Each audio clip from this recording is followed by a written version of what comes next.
சுத்துனீங்க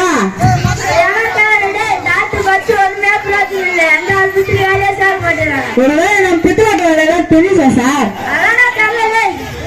நம்ம ஒரு கிளினிக் ஆரம்பிக்கலாம் சார். சரிங்க சார்.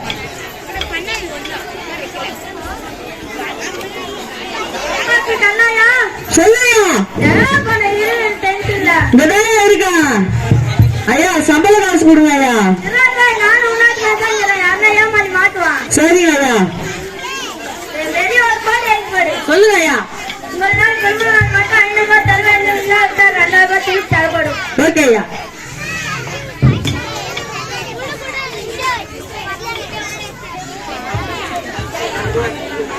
வீட்டுல படிச்சு முடிச்சிட்டாலே வேலைக்கு போக ஒரே தொல்லை. படிச்சு வேலைக்கு போறதுல அந்த காலம் எவனா ஏமாத்தி சம்பாதிக்கிட்ட இந்த காலம். சரி, என்னன்னு தெரிஞ்சிருக்கியா? முதலாளி குணமானால் மட்டும் 500 ரூபாய் தர வேண்டும், இல்லா விட்டால் 2000 ரூபாய் தரப்படுமா? இது நல்லா இருக்கே, நீ குழப்புக்கு ஆடி சிக்கிடுச்சு. ஐயா,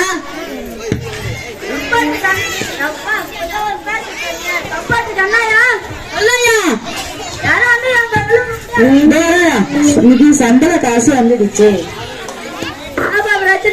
நாங்கள சவையே இல்ல டாக்டர் ஐயா. நாங்கள சுயா ஐயா. கப்பாத்து கண்ணாயா பத்தா நம்ம பாத்து மஞ்சள் வந்து செட்டு விட்டு டாக்டர் பத்திக்கிச்சா மந்து ஊத்து சொன்னா வாயில பெட்ரோல் எடுத்து ஊத்துறா. நாக்குல சோ வந்து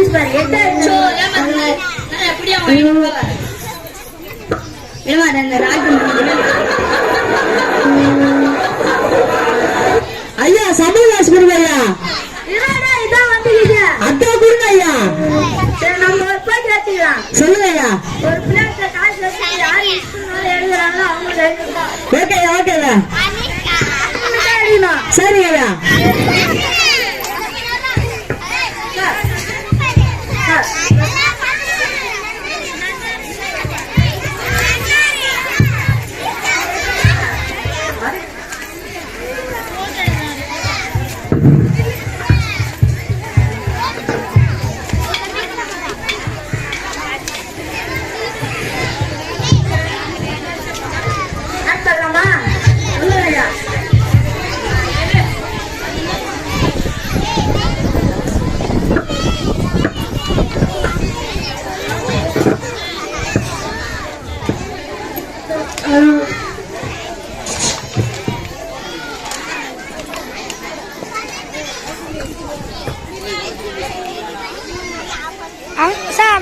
சார் சார் காசு காணா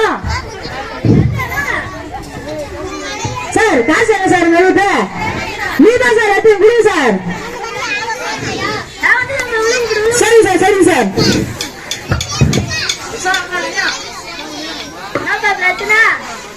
ஞாபகம் சத்தியா இல்ல, நேத்து நடந்து நீங்க தெரியவே மாட்டேங்குது டாக்டர். சொல்லையா. சரியா. யோ நிறுத்தியா, நீ நாகல சவை எல்லாத்துக்கிட்ட மது இப்ப அதே மது ஊத்துறா. சூப்பர், நாகல் சட்டி வந்துட்டு மறுபடியும் மாத்துங்க.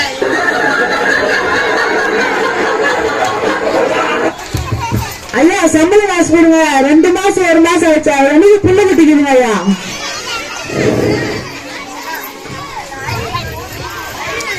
ஐயா, அப்ப மூக்குல வச்சா 300, நாக்குல வச்சா 400 ஐயா. நான் டாக்டர் ஐயா. நீங்க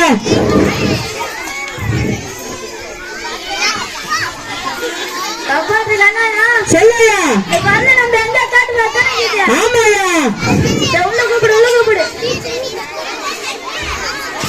காட்டி உசாரா பாரு. காவல் மாதிரி கண்ணு டாக்டர் ஐயா. ஐயோ, மஞ்சள் இல்லப்பா. என்னப்பா, ஒரு 2000 ரூபாய். சூப்பர், தண்ணி தெரிஞ்சிச்சு பாரு. 800 ரூபாய். நீ ஆபீஸ் ஊபீஸ் 500 ரூபாய். அது எப்படி டாக்டர், நான் வரும்போது மட்டும் நான் தான்றது கண்டுபிடிச்சியா? ஏண்டா வெறும் நம்மள கொண்டே பண்ணிட்டு வர மாதிரி இந்த கடுக்கான மட்டும் வந்துட்டு வரேடா. சோ இன்னைக்கு கடுகானால பழப்பு போச்சு. இனிமே யாரும் ஏமாத்தி சம்பாதிக்காம வயிற்று சாப்பிடுங்க. நன்றி, வணக்கம்.